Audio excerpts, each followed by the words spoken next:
LS ASMR 책 읽어주는 여자. 오늘의 이야기는 버리면 유쾌해지는 생각 공식. 리처드 칼슨 지음. 굿바이 집착. 행복은 새로운 관점에서 시작된다. 짐과 이보는 지난 32년 동안 불행한 결혼 생활을 해왔다. 짐이 치명적인 암에 걸렸다는 사실을 알기 전까지만 해도 두 사람은 걸핏하면 신경을 날카롭게 곤두세우고 아웅다웅 다퉜으며 매사에 갈등을 일으키며 살아왔다. 둘 사이에 사랑이 사라진 지는 이미 오래전의 일이었다. 그런데 짐의 몸에서 종양이 발견된 뒤로 이상한 일이 일어났다. 짐과 이본 두 사람 모두 갑자기 의식의 변화를 경험한 것이다. 오랜 세월 그들의 마음을 차지했던 분노와 갈등이 눈처럼 녹아내렸고 심지어 그러한 감정이 하찮은 것으로 여겨지기까지 했다. 그러고는 그 자리에 언제 그랬냐는 듯이 신비스런 사랑이 샘솟았다. 도대체 무슨 일이 일어난 것일까? 이들 부부는 흔히 말하는 심경의 변화라는 것을 경험했다. 이런 갑작스런 변화가 언제 어떻게 일어나는지는 아무도 모른다. 하지만 그런 일은 분명 존재하며 언제든 일어날 가능성이 있다. 심경의 변화는 우리의 감정이 작용하는 생활의 영역에 어디에서나 일어날 수 있다. 매일 저녁 잠자리에 들 때마다 벽장 안에서 유령이 나올지도 모른다는 공포에 사로잡히는 8살짜리 소녀가 있다고 생각해보자. 그런데 어느 날 갑자기 그 소녀는 유령이란 마음속의 상상일 뿐 실제 존재하지 않는다는 것을 깨닫게 된다. 그렇다면 의문이 생길 것이다. 소녀는 왜 어느 날 갑자기 그 사실을 깨닫게 되었을까? 유령이란 존재하지 않는다는 사실을 깨닫게 만든 것은 무엇일까? 이런 질문들에 대한 대답은 모호할 수밖에 없다. 소녀의 의식 속에서 새로운 이해의 지평이 열렸다는 것 이외엔 달리 설명한 말이 없다. 이런 갑작스런 변화의 예는 금연을 맹세한 어떤 남자에게서도 찾아볼 수가 있다. 그는 매주 또 매해 금연을 맹세하고 또 맹세한다. 주변 사람들은 그의 그런 맹세를 귀에 목이 박히도록 듣는다. 그런데 어느 날 뚜렷한 이유는 없지만 똑같은 말을 되풀이하는 남자에게서 이번엔 진짜라는 느낌을 받을 때가 있다. 이성적인 판단으로는 설명할 수 없지만 왠지 이번엔 그가 정말 담배를 끊을 것이라는 확신이 들고 또 실제로 그가 다시는 담배를 피우지 않는 일이 벌어진다. 이런 갑작스러운 변화는 개인마다 매우 독특하게 나타나지만 어느 경우에나 적용되는 공통된 특징이 있다. 첫째, 변화 그 자체는 우리가 이미 알고 있는 필연적인 조건일 때가 아니라 전혀 예기치 못한 상황에서 일어난다. 바꿔 말하면 우리가 어느 주제에 대해서 알고 있었던 정보는 변화의 필수적인 요소가 아니라는 것이다. 나의 환자 중에 조지라는 사람이 있었다. 그는 특정 인종에 대한 강한 편견이 있었다. 그런데 어느 날 갑자기 그런 생각이 얼마나 어리석은가를 깨달았다. 가치관의 변화를 일으킨 것이다. 나는 그의 갑작스러운 각성이 참으로 신기하게 여겨졌다. 우리 두 사람은 인종 편견에 대해 한마디도 나눈 적이 없었으며 나는 그가 그런 편견이 있는지도 몰랐다. 그런 깨달음은 그가 아내와 그의 관계에 대해 이야기하던 중 갑자기 떠올랐다. 그의 의식 변화는 인종 편견에 대해 전혀 집중하고 있지 않았을 때 생겨났다. 그는 모든 편견이란 무지에서 비롯된다는 사실을 오랫동안 머리로만 알고 있었고 변화하는 그 순간까지도 여전히 편견에 사로잡혀 있었다. 그런데 그의 내부 깊숙한 곳에서 갑작스런 변화가 일어났던 것이다. 나 역시 변화를 겪는 일은 말로 설명하기는 힘들다. 나는 대중 앞에서 말하는 것을 무척 두려워했다. 오죽하면 여러 사람들 앞에서 말해야 한다는 생각만 해도 진땀을 흘렸겠는가. 실제로 2번이나 기절할 뻔한 적도 있었다.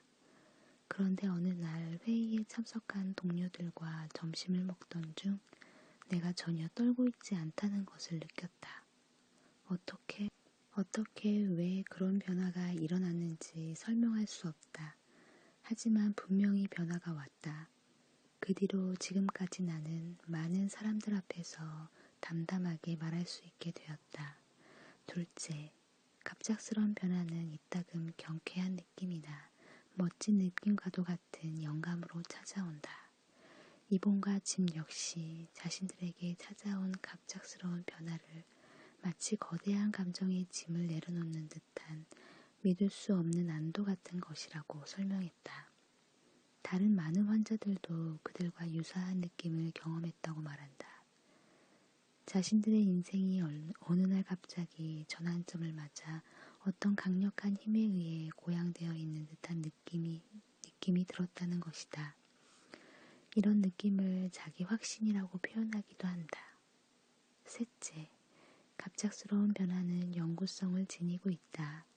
일단 갑작스러운 변화가 일어난다면 다시는 이전의 상태로 돌아가지 않는다. 설사 돌아간다 하더라도 완전히 이전의 상태로 환원되지는 않는다. 나의 경우 이제 많은 사람들 앞에서 강연할 때 두려움을 느낀다는 것은 상상할 수도 없는 일이다. 이본과 짐은 자신들이 그렇게 오랫동안 서로를 미워했다는 사실이 어처구니 없게 느꼈다. 내가 만난 조지 역시 피부색 때문에 사람을 미워했던 자신이 우습게 여겼다. 바로 이런 통찰력을 경험하는 순간부터 우리는 인생을 완전히 다른 관점에서 보기 시작한다.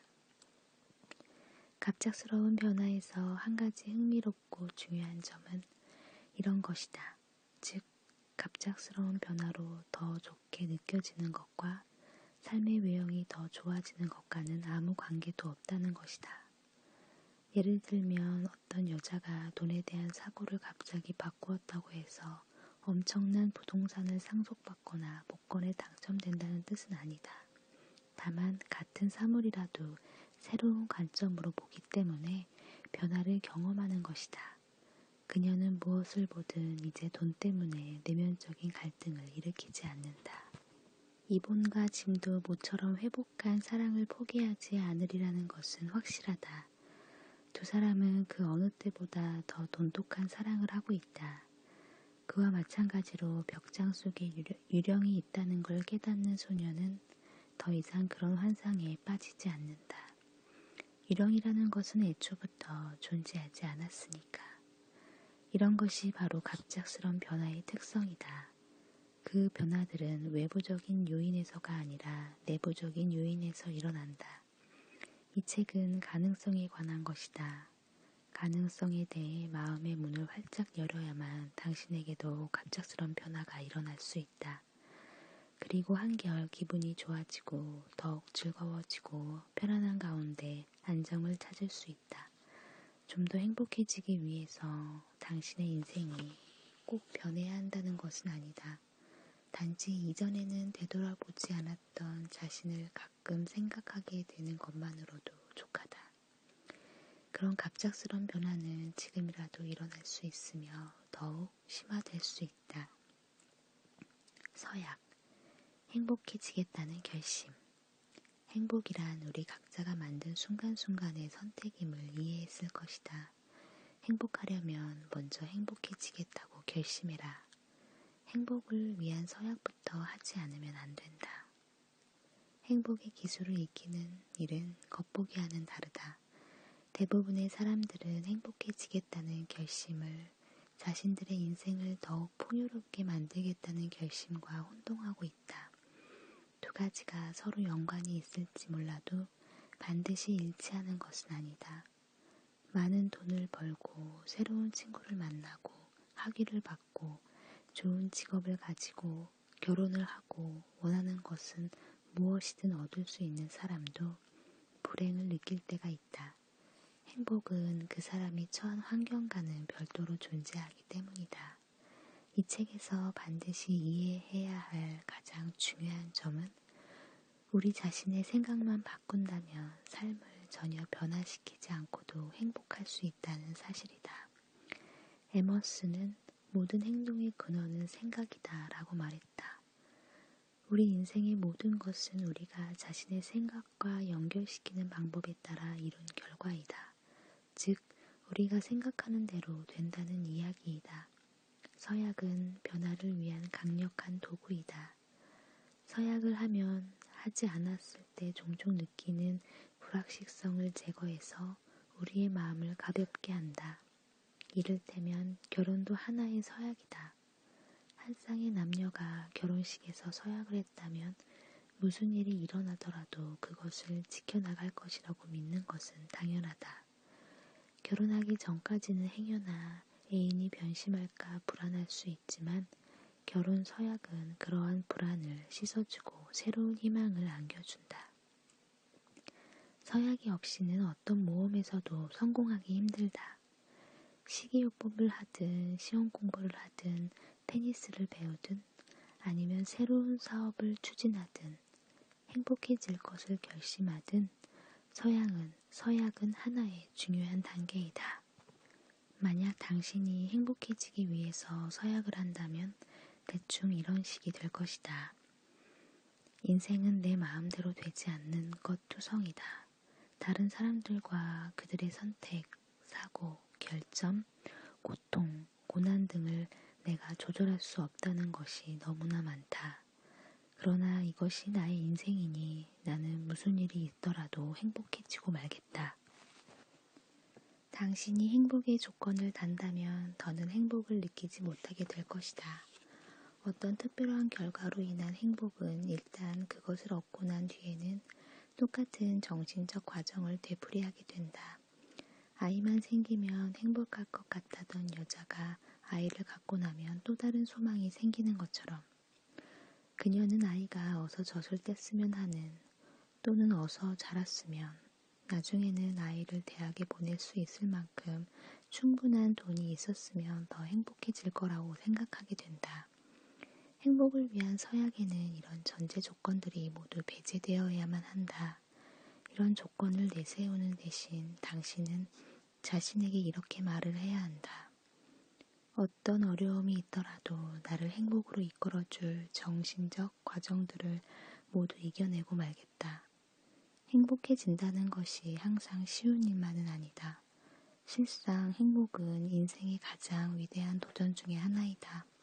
행복하려면 행복하기 위해 치러야 할 도전과 의무를 기꺼이 받아들여야만 한다. 따라서 부족한 것에 집착하는 대신 당신이 이미 가지고 있는 것에 관심을 기울여야 한다. 서약은 당신이 그토록 원하는 적극적인 사고를 얻는 첫 단추이자 미래를 현재로 앞당기는 단계이다. 행복이란 행복해지겠다는 결심의 산물이다. 당신은 언젠가는 행복의 나라에 도착할 것이며 그날이 오면 정말 멋져. 내가 드디어 행복의 나라로 왔어 라고 소리칠 수 있을 거라고 믿는지도 모른다. 하지만 분명 그런 일은 일어나지 않는다. 아무리 당신의 삶이 풍성해지고 꿈이 이루어져도 당신은 여전히 더 행복해지겠다는 마음을 버릴 수가 없다. 행복으로 가는 길은 없다. 행복 그 자체가 길이기 때문이다. 이 책에 담긴 정보는 행복을 찾아가도록 당신을 도와주는 운송 도구들이다. 자신의 목적지를 향해 행복해지는 것이라는 사실을 기억하라.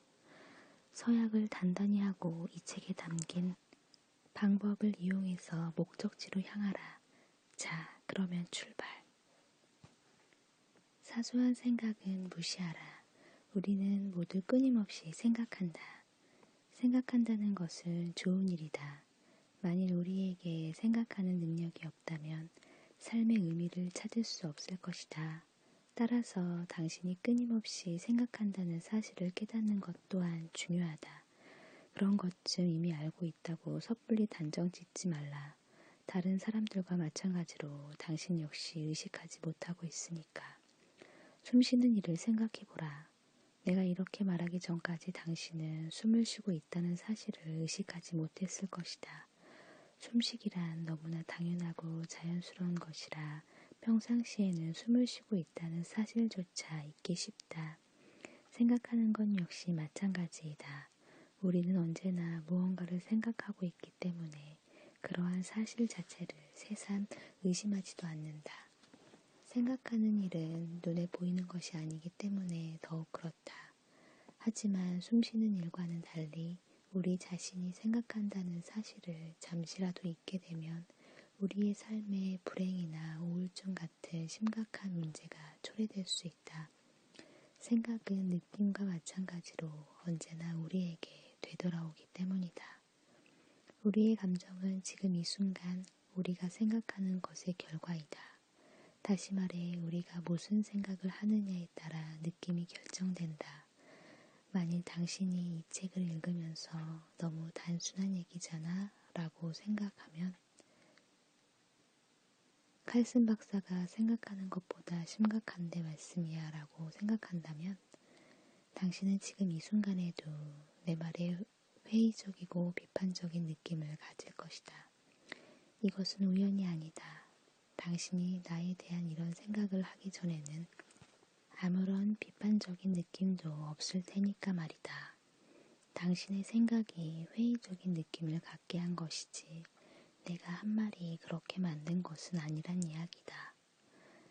만약 내가 한 말이 그런 느낌이 들도록 만들었다면 이 글을 읽는 독자들은 모두가 똑같은 느낌을 받아야 한다.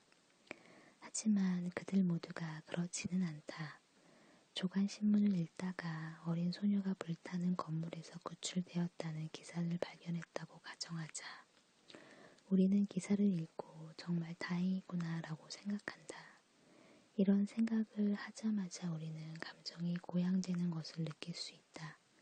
이런 감정은 그 사건에 대한 우리의 생각 때문이지 사건 그 자체 때문은 아니다. 만일 다른 것을 생각한다면 우리의 느낌도 달랐을 것이다. 예를 들어 즐거운 이야기가 나와야지. 신문이 온통 나쁜 소식뿐이군 하고 생각했다고 하자. 그러면 우리의 감정은 고양되기는커녕 비관적이 될 것이다. 즉 생각과 함께 느낌은 순간적으로 일어난다. 이런 심리적 역학은 그 순간의 온전한 진실이며 여기에는 예외가 없다. 우리가 어떤 생각을 할 때마다 그리고 그 생각이 진실이라고 믿을 때마다 그 생각에 반응하는 감정을 느낄 것이다. 우리의 감정을 만드는 것은 언제나 우리의 생각이다. 이 말의 중요성을 이해하는 것이 불행과 우울에서 탈출할 수 있는 첫 관문이다. 부정적이고 비판적인 생각은 그 내용이 어떠하든 절망적이고 자포자기의 감정을 불러일으키는 원인이 된다. 먼저 생각하지 않고 어떤 느낌을 갖는다는 것은 신경학적으로도 불가능하다. 죄스러운 생각 없이 죄책감을 느끼려고 애써보라. 화나는 일을 생각하지도 않고 분노를 느껴보라. 도무지 가능하지가 않다. 이것을 이해한다는 것은 대단한 함축성을 지닌다.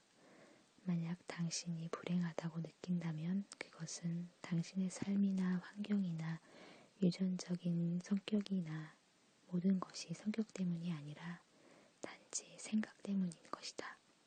불행이란 그 자체로 존재하는 것이 아니며 존재할 수도 없다.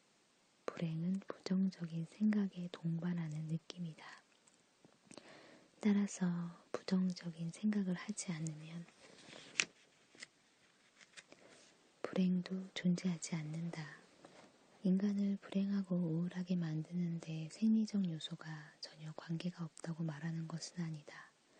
다만 연료가 없으면 불이 붙지 않는 것처럼 생각이 없이는 느낌도 있을 수 없다는 이야기이다. 세상에는 불행할 수밖에 없는 온갖 이유를 다 갖춘 것처럼 보이는 사람들도 있다. 이를테면 듣기만 해도 사람을 우울하게 만드는 환경, 지독한 가난과 역경, 타인의 학대 등등. 이런 사람들은 단지 자신이 처한 상황에서 노력을 다할 뿐이다. 반면 누가 보기에도 행복과 만족을 느낄 수밖에 없는 모든 조건을 다 갖추고 멋진 삶을 사는 것처럼 보이면서도 종종 우울증에 빠져 고통스러워하는 사람들도 있다. 그들은 이미 소유한 것에 대해 감사하지 않고 더 큰 욕망을 쫓으려는 사람들이다. 모든 것은 관점에 따라 달리 보인다. 당신의 친구가 이혼을 고려하고 있다고 가정해보자. 당신은 이혼은 누구나 할 수 있기 때문에 그들도 그럴 수 있다고 생각할 것이다. 그들의 부부는 수요일에 이혼 소속을 밟고 일주일쯤 뒤에 전화를 걸어 당신에게 알린다. 그 순간 당신은 어떻게 그런 일이 있을 수 있냐며 우울한 기분에 빠져버린다. 참으로 이상한 일이 아닌가. 그들의 이혼은 이미 종결된 상태이다. 그런데 그 일을 심각하게 생각하자 당신은 우울해지고 만다. 분명한 사실은 친구의 이혼 자체가 당신을 우울하게 만들지 않았다는 것이다. 이혼은 이미 일주일 전의 일이었고 당신은 지금까지 그 사실조차 모르고 있었다. 그 사건에 대한 당신의 생각은 일종의 죄의식과 책임감이다. 그 사건은 분명 실제였지만 크게 중요하지는 않는 중립적이며 어쩌면 당신에게 아무 의미도 없다. 더욱 흥미로운 사실은 당신이 그 이혼의 의미를 달리 해석한다면 느낌 역시 달라진다는 것이다. 이럴 경우 당신은 헤어지는 것이 최선이라고 판단한 모양이군 하고 담담하게 받아들일 수도 있다. 이렇게 생각하면 친구의 상황을 더 잘 이해하고 공감할 수 있다. 좀 더 쉬운 예로 겨울에 내리는 눈에 대해 생각해보자. 어떤 사람들에게 눈은 겨울놀이, 스키, 눈사람 등을 의미한다. 이들에게 눈이란 굉장한 축복이다. 그러나 다른 처지에 있는 사람들에겐 눈이 방전된 배터리, 대형 사고, 추운 날씨 등을 의미하기도 한다. 그들에게 눈이 수많은 불평 요인일 뿐이다. 그러나 주목할 것은 우리가 무슨 생각을 하든 눈은 그저 눈일 뿐이라는 사실이다. 눈은 중립적이며 그 자체로도 존재할 뿐이다. 당신에게 긍정적이거나 부정적인 반응이나 느낌을 주지 않는다. 단지 당신의 생각이 그런 느낌을 만들 뿐이다. 눈을 골칫거리로 여기는 사람들 중에는 실제로 눈을 본 적이 없는 사람들이 많다. 눈이 와도 차가 없어서 시동이 안 걸릴까봐 걱정할 필요도 없는 사람이 눈을 부정적으로 생각하도록 배운 탓이다. 마찬가지로 눈을 사랑하는 사람들 가운데서도 눈을 본 적이 없는 사람들이 많다. 그들은 눈을 긍정적인 관점에서 생각하도록 배운 탓이다. 나는 이 설명을 통해 당신의 생각을 통해 긍정적인 반응을 얻는 방법을 깨닫게 해주고 싶다. 긍정적인 반응을 초래하는 것은 사건 그 자체가 아니라 당신의 생각이기 때문이다. 걱정은 현실이 아니다. 생각은 어디까지나 생각일 뿐 현실이 아니다. 만약 당신이 이 말의 뜻을 정확하게 이해할 수만 있다면 지금 당장 이 책을 덮어도 좋다.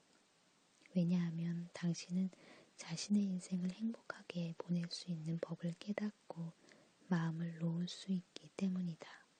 생각해보라. 당신의 생각은 현실이 아니다. 현실적인 생각일지는 모르나 결코 현실 그 자체는 아니다.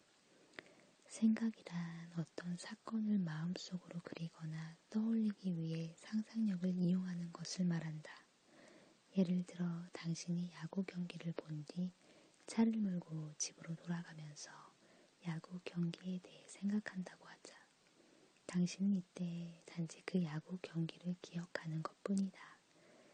야구 경기는 이미 현실이 아니며 단지 당신의 마음과 기억 속에 있을 뿐이다. 마찬가지로 당신의 결혼이 얼마나 잘못되었는가에 대해 생각한다고 하자. 당신은 마음속으로만 그런 생각을 하고 있을 뿐, 그런 생각은 당신의 마음속에만 존재할 뿐이고 어쩌면 말 그대로 다정한 부부 사이일 수도 있다. 부부 관계에 대한 당신의 생각은 그저 생각일 뿐이다.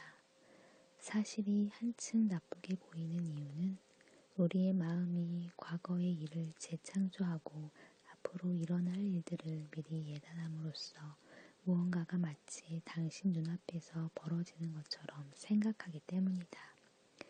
여기서 더욱 고약한 일은 우리의 마음이 사실을 실제보다 더욱 나쁘게 본다는 것이다. 게다가 마음은 그렇게 날조된 것을 일초에도 수십 번씩 되새겨 볼 수 있다. 이것을 이해하는 것은 매우 중요하다. 왜냐하면 친구와 잠깐 다투어 생긴 앙금은 1, 2분 동안 갈 수도 있고 서너 시간 갈 수도 있으며 평생 갈 수도 있기 때문이다. 10년 전에 아버지와 다퉜던 일이 지금은 현실이 아닌 듯 친구와 잠깐 다툰 일도 이젠 현실이 아니다. 중요한 것은 지금이다. 기억 속에 남아있는 다툼은 생각일 뿐이며 우리 마음속에 재창조된 사건일 뿐이다. 생각은 단지 생각일 뿐이며 자신을 해칠 수 없다는 것을 깨닫는다면 오늘부터 당장 우리의 인생은 변하기 시작할 것이다. 나는 두렵고 우울한 삶이 행복한 삶으로 변하는 경우를 수없이 목격했다. 당신은 심술궂은 마녀가 방문 뒤에 숨어있다고 믿는 9살짜리 소녀에게 무슨 말을 해줄 수 있겠는가?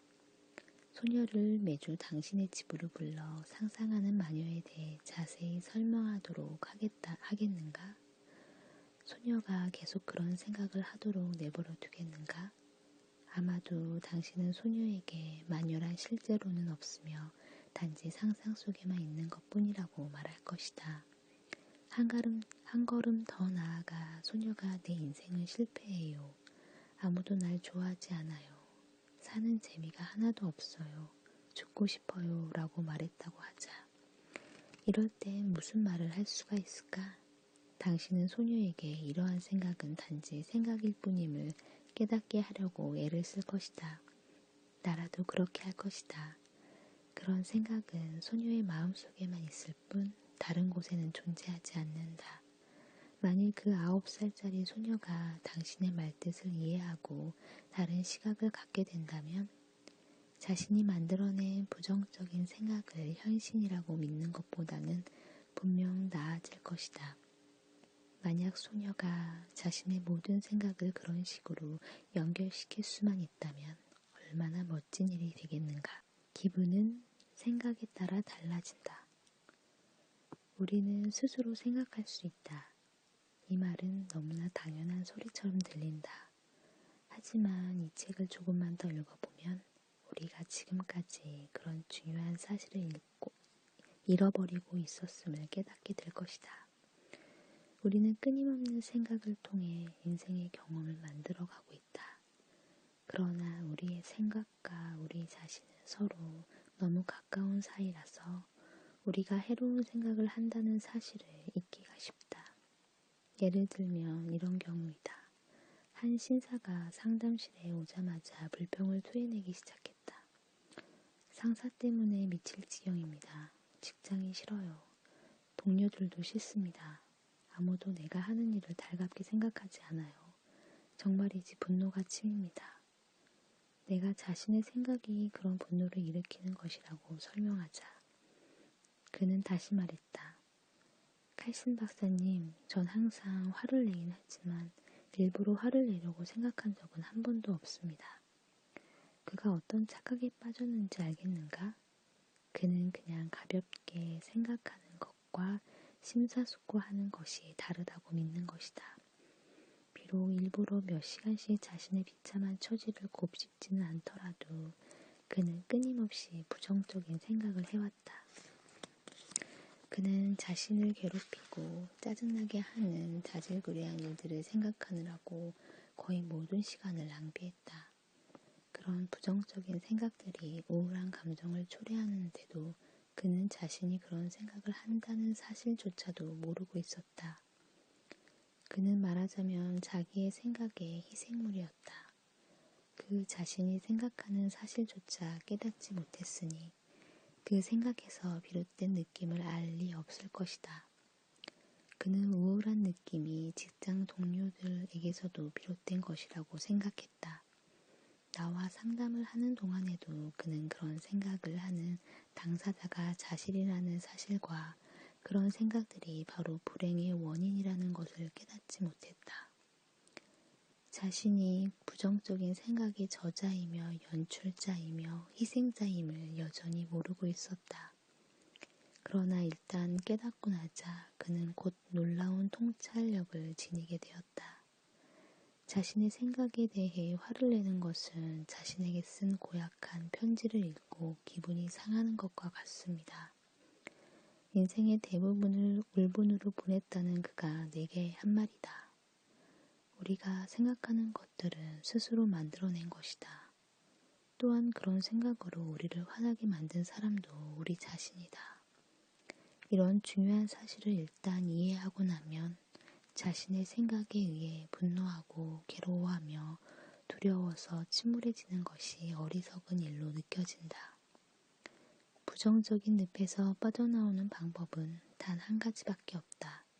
그런 생각을 하는 사람은 다름 아닌 우리 자신이며 우리를 고통스럽게 만드는 것은 바로 우리의 생각이라는 사실을 이해하고 기억하는 것이다. 우리가 일단 생각은 단지 생각일 뿐이고 현실이 아니라는 것을 깨닫는다면 우울한 생각들을 단호하게 떨쳐버릴 수 있다. 그러나 어떤 생각을 갑자기 떨쳐낸다는 게 말처럼 쉬운 일만은 아니다. 우리 모두는 평생 자신에 대한 수많은 생각들을 축적하며 살아간다. 그러나 극소수의 사람들은 생각은 단지 생각일 뿐 현실이 아니라는 사실을 기억하고 있다. 생각은 꿈과 다를 것이 없다. 우리는 생각 자체가 아무런 해로움도 끼칠 수 없다는 사실을 기억해야 한다. 생각과 우리 자신 사이에 일정한 거리를 만들기 위해서는 생각과 꿈을 비교해보는 것이 가장 쉬운 방법이다. 누구나 한두 번은 악몽을 꾼다. 악몽을 꾸는 순간은 마치 현실처럼 느껴지지만 막상 깨어나면 단지 꿈이었다는 걸 깨닫게 된다. 그렇다면 꿈을 꾼다는 것은 잠을 자면서도 생각을 한다는 것이 아니고 무엇일까? 그렇다. 잠을 자는 동안에도 우리는 여전히 생각하고 있으며 그런 생각들도 감성적 반응과 두려움의 원인이 될 수가 있다. 며칠 전 우리 아이가 한밤중에 악몽을 꾸고 깨어난 일이 있었다. 그 꿈이 어찌나 생생했던지 아이는 식은땀을 흘릴 정도였다. 그러나 악몽에서 깨어난 아이는 꿈이 현실이 아니라는 사실을 알고는 안심했다. 비록 3살 난 아이이지만 꿈은 현실이 아닌 자신의 생각일 뿐임을 깨달은 것이다. 우리가 깨어있는 동안 생각하는 건 역시 같은 맥락으로 볼 수 있다. 마치 현실처럼 느껴지지만 생각은 어디까지나 생각일 뿐이다. 이 사실을 잊으면 생각이 마치 악몽처럼 생생하게 느껴진다. 또한 그런 생각을 하는 주체가 당신 자신이라는 것을 깨닫지 못하면 겁먹고 침울해질 수가 있다. 거실에 앉아 책을 읽거나 휴식을 취하면서도 당신은 난 너무 우울해 또는 나의 결혼 생활은 행복하지 않아 라고 생각할 수 있다. 그런 생각들이 얼마나 유혹적이고 교활한 것인지 아는가? 내 말을 이해한다면 당신은 부정적인 생각들을 떨쳐버릴 것이다.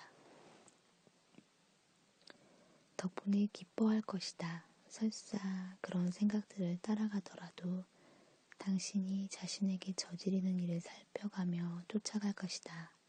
그런 생각을 하는 당사자가 바로 자신이며 그에 대한 책임도 자신에게 있음을 안다면 당신은 안전하다. 다시 말하지만 생각은 꿈과 다를 것이 없다. 우울증으로 고통을 겪지 않는 사람도 당신과 마찬가지의 생각들을 하지만 여기에는 커다란 차이가 있다. 그는 그런 생각을 하면서도 자신에게 이봐 왜 또 이러는 거지? 라고 말하고는 이내 그런 생각을 만드는 것이 바로 자신임을 기억해낸다. 그러면 마음은 서서히 제 자리를 잡아가며 투명해지고 안도의 한숨을 내쉬게 된다. 그리고 기분이 상쾌해지며 그날 하루를 즐겁게 보낼 수 있게 된다. 그러나 불행하거나 우울한 사람들은 자신의 생각을 적절한 시각으로 보지 못하고 현실인 양 믿음으로써 스스로 고통의 늪에 빠져든다. 설사 그렇지 않더라도 부정적인 생각의 패턴을 따라가다가 결국은 맥이 빠지고 만다. 한 발자국만 뒤로 물러나서 보라. 생각은 마치 꿈처럼 의식 안에서 만들어진다. 현실이 아닐 뿐더러 악몽처럼 전혀 해를 끼치지 못한다. 따라서 부정적인 생각들을 객관적으로 바라볼 수만 있다면 해로운 결과를 방지할 수 있다. 부정적이고 비관적인 생각을 전혀 하지 않는 사람은 없다.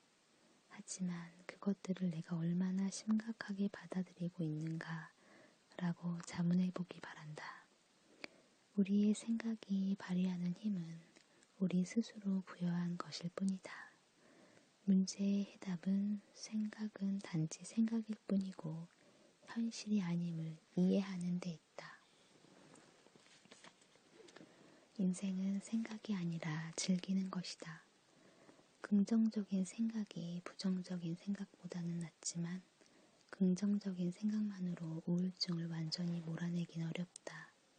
긍정적인 생각을 하는 사람도 부정적인 생각을 하는 사람 못지않게 자신의 생각에 대해서는 너그럽다.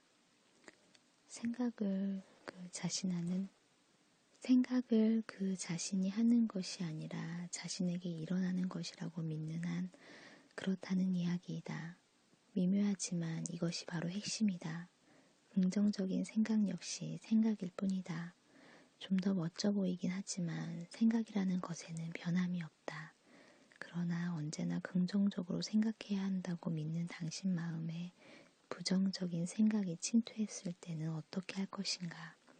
당신은 더는 긍정적으로 생각해야 한다는 강박관념으로 자신을 억압할 필요가 없다. 만일 당신이 우울한 시간을 보냈다면 많은 사람들로부터 긍정적으로 생각해라는 충고를 수없이 들었을 것이다.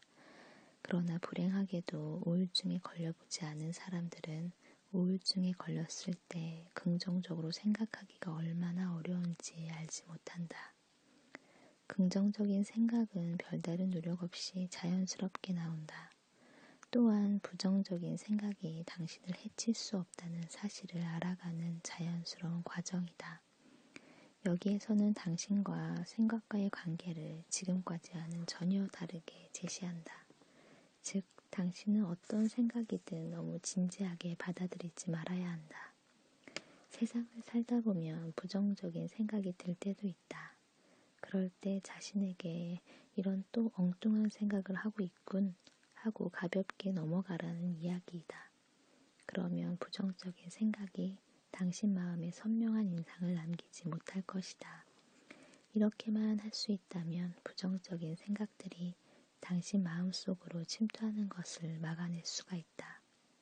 행복한 사람은 인생의 과정에 몰입해 매 순간 하는 일에 전념한다. 그들은 문제를 분석하기 위해 중간에 멈추는 일이 거의 없다. 이 원리를 이해하고 싶다면 유치원에 모인 아이들을 보라. 아이들이 그토록 즐거운 이유는 모든 에너지를 즐거움을 위해 사용하기 때문이다. 어린이들은 무슨 일을 하든 열중할 따름이지 손익을 따지지 않는다.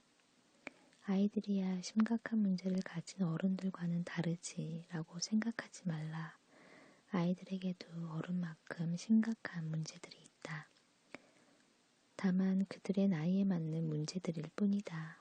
싸우거나 이혼을 한 부모 아이들에게 너무 많은 것을 요구하는 어른들, 아이들의 의견을 무시하는 사람들, 소속되고 사랑받고 인정받고 싶은 욕구 등 모두 문제가 된다.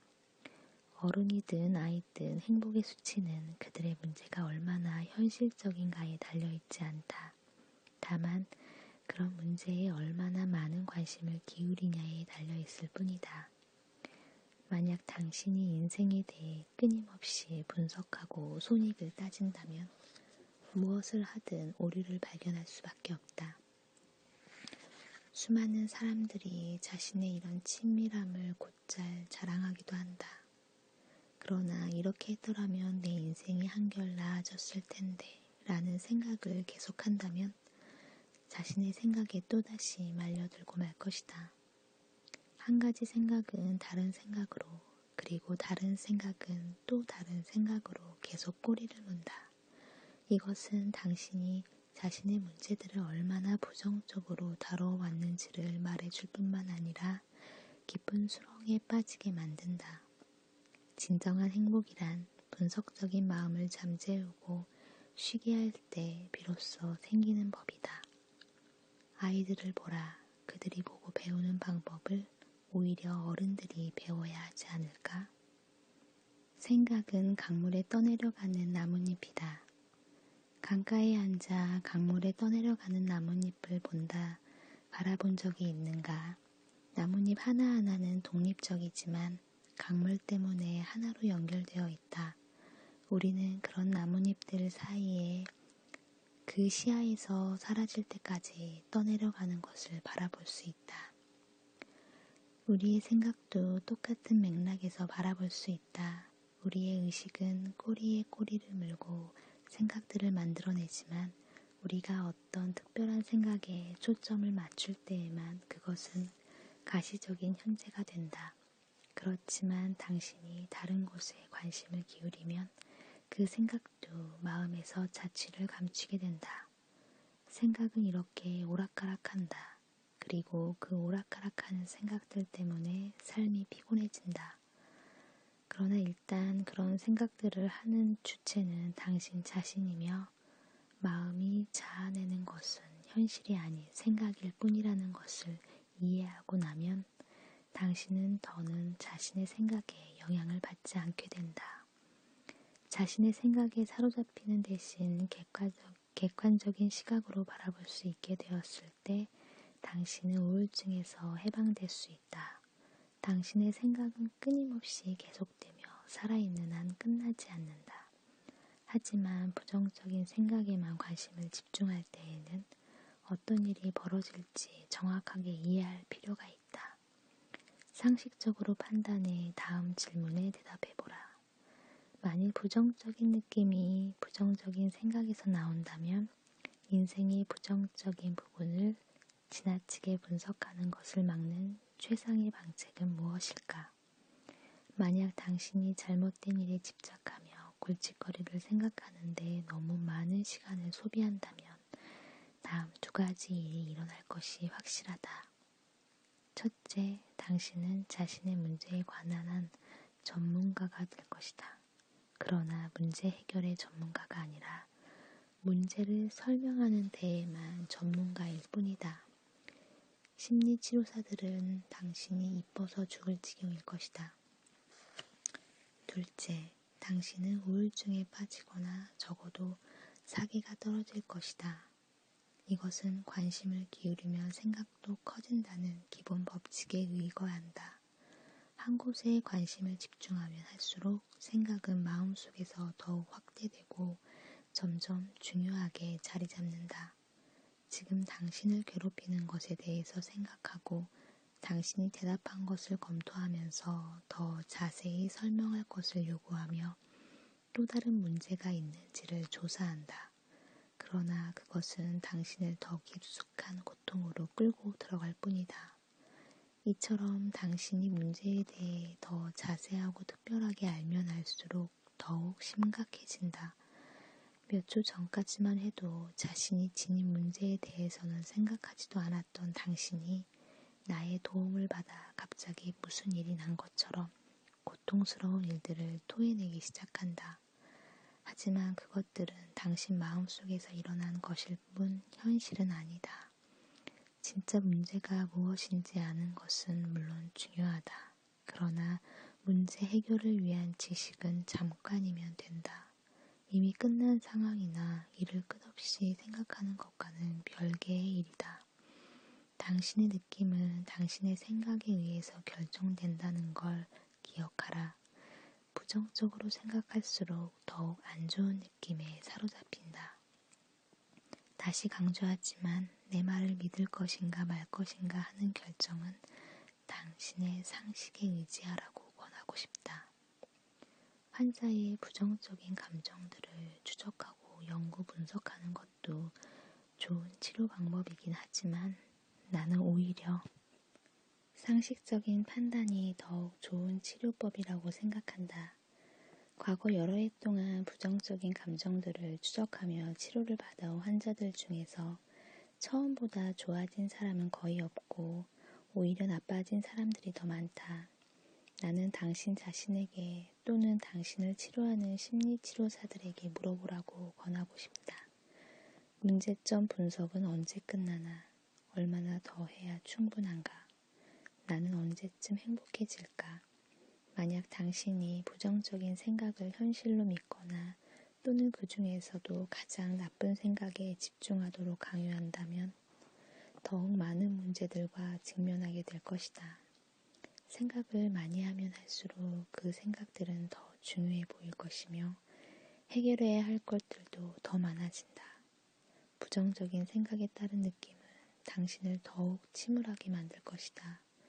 결국 그 소용돌이는 당신의 마음이 백지 상태로 돌아가서 그만하면 됐어 혹은 처음부터 다시 시작이라는 소리가 나왔을 때 그리고 당신을 우울하게 만드는 것은 당신 자신의 생각이라는 것을 깨달았을 때에야 비로소 끝난다.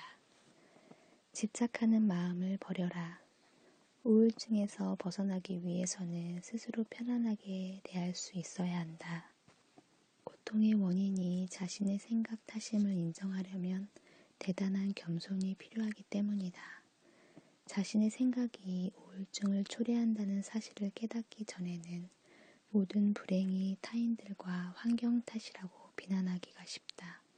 그 이유는 분명하다. 기분이 나빠지면 우리는 그 이유를 논리적으로 분석하려는 경향이 있다. 즉, 이유가 불분명하며 억지로라도 이유를 만들고 싶어진다. 당신이 계속해서 우울증의 이유들로 결혼생활, 사회생활, 자녀 문제, 금전 문제, 장래 문제 등을 만들어내는 한 어떤 조처를 취하기만 하면 상태가 좋아질 것이라는 그릇된 희망을 버릴 수 없다. 그러나 이것은 현실이 아님에도 당신을 알 것이다. 그렇게 했더라면 내 인생은 더 좋아졌을 텐데 라는 식의 사고방식은 설사 그렇게 되었더라도 또 다른 전제를 반드시 만들어내게 마련이다. 당신은 지금까지 자신이 원했던 수많은 것들을 누려왔음에도 불구하고 여전히 행복하지 않다. 그렇다면 당신의 변화가 문제의 해답이 아님을 깨달을 수 있을 것이며 이미 깨달았다면 당신은 행복할 것이다. 당신은 좋은 학교를 졸업했고 마음에 맞는 친구를 사귀고 귀여운 강아지도 있고 높은 연봉도 받았다. 원했던 것은 거의 다 가졌다. 그러나 원했던 것을 수천 가지도 넘게 손에 넣었지만 당신은 여전히 행복하지 않다. 해결책은 하나일 뿐이다. 부정적인 생각 때문에 고통이 만들어진다는 사실을 인정하고 겸손해져야 한다. 그러나 걱정할 것은 없다. 모든 사람들이 거의 똑같은 생각을 하고 있으니까.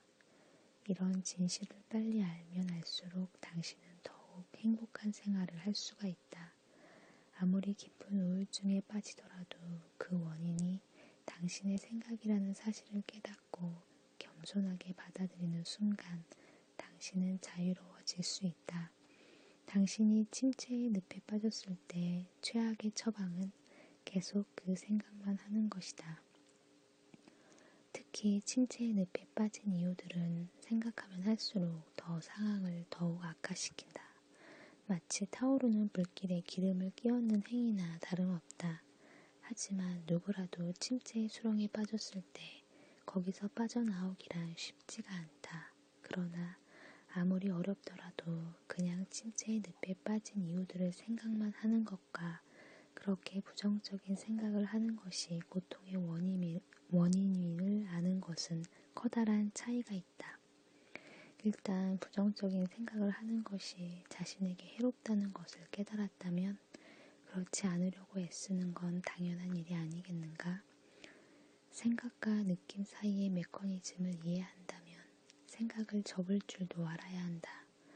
마치 자동차가 진흙 구덩이에 빠졌을 때 속도를 늦추는 이치와도 같다.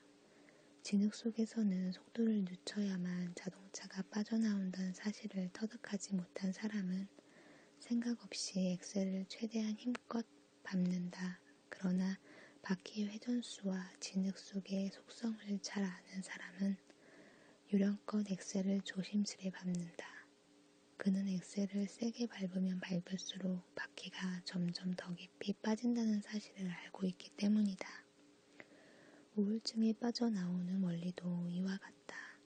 침체된 기분에서 빠져나오려고 그보다 더 위험한 생각 속으로 빠져드는 어리석은 짓은 하지 말아야 한다. 그러면 생각보다 빨리 우울증에서 회복될 수 있을 것이다.